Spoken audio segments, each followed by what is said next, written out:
जय भीम मित्रांनो, मी भाग्यश्री तुमचं माझ्या चॅनल ज्ञान यात्रावरती अतिशय मनापासून स्वागत। आज आपण आपल्या भारतीय राज्यघटनेची प्रस्तावना म्हणजेच आपल्या पॉलिटी सिरीजचा डे 2 याला सुरुवात करणार आहोत। तर आपण आपल्या भारतीय राज्यघटनेचा आत्मा म्हणजेच आपल्या भारतीय राज्यघटनेची प्रस्तावना याबद्दल बोलणार आहोत।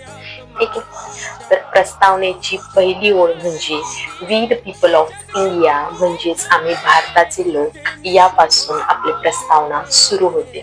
ठीक आहे, तर हे 4 शब्द आपल्याला काय सांगतात मित्रांनो? तर हे 4 शब्द आपल्याला सांगतात की सत्ता कोणाची आहे, राज्य कोणाचे आहे। तर सत्ता ही केवळ जनतेची आहे, राज्य देखील हे जनतेचे आहे। ना कोणा एका व्यक्तीकडे ते एकवटलेले आहे, ना सत्ताधाऱ्यांकडे ते एकवटलेले आहे। ठीक आहे, तर आपण या देशाचं मालकपद त्या क्षणापासून स्वीकारलं आहे ज्या क्षणी आपण बोललो we the people of India म्हणजेच आपण भारताचे लोक।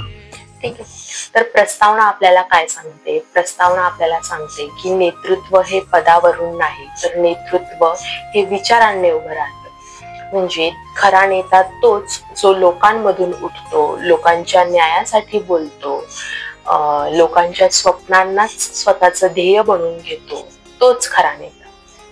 म्हणून प्रस्तावना हा केवळ राज्यघटनेचा भाग नाही, तर ती एक विचारांची शपथ आहे।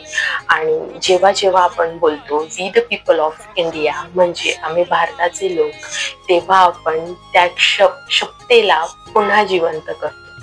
तर आपला भारत देश हा समानता, बंधुता, स्वातंत्र्य या मूल्यांवरती उभा आहे आणि ही मूल्येच एका सामान्य नागरिकाला असामान्य बनवण्याचे सामर्थ्य ठेवते। आणि या पुढील भागात आपण आपल्यासाठी काय हक्क आहे म्हणजेच मूलभूत अधिकार, या भारतातील प्रत्येक नागरिकाला आपल्यासाठी काय हक्क आहे हे जाणून घेणं अत्यंत महत्त्वाचं आहे। तर व्हिडिओ आवडला असेल तर लाईक करा, शेअर करा, कमेंट करा आणि माझ्या चॅनलला सबस्क्राईब करायला विसरू नका। जय हिंद, जय महाराष्ट्र।